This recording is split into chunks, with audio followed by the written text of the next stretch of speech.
এছাড়া বাংলাদেশের সিলেট, কুড়িগ্রাম, চট্টগ্রাম, কক্সবাজার ভারী থেকে অতি ভারী নিম্নচাপের কবলে পড়তে পারে। বৃষ্টি থামারই নাম নিচ্ছে না ক্রমশ বাংলায়। এদিকে নোয়াখালী, পটুয়াখালী, যশোর, খুলনা, বরিশাল সবচেয়ে বেশি বৃষ্টি হওয়ার কথা বলা হয়েছে। এছাড়াও ওয়েদার আপডেট ম্যাপ দেখাচ্ছি, দেখো।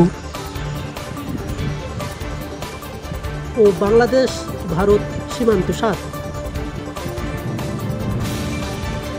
এখানে 3 mm। 7 সিস্টারে দেখাচ্ছে 2 mm, যে 7টা রাজ্য আছে ভারতের। 9 দেখাচ্ছে, হালকা হালকা মেঘ করেছে, আপনারা দেখতে পাচ্ছ রাডারের মাধ্যমে। ওছাড়া চট্টগ্রামে 3 mm ঘন্টায়, ফেনীতেও থাকবে, ফেনীতে 9।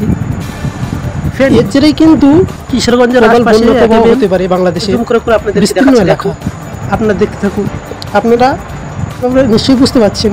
দেখাচ্ছি বাংলাদেশের যেসব পশ্চিমবঙ্গের মালদা 2, আপনাদেরকে আমি রাডারের মাধ্যমে দেখাবো। দেখো আরও দেখাচ্ছি, দেখো যে ওই গোলাপি জায়গাগুলো আপনাদেরকে দেখাচ্ছি। আর 4 আছে, আরও দেখাচ্ছি আমি।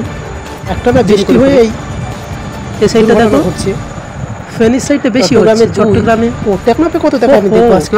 চট্টগ্রামে 8 দেখাচ্ছে, টেকনাফে বেশি, টেকনাফে কম হবে ঘন্টায়।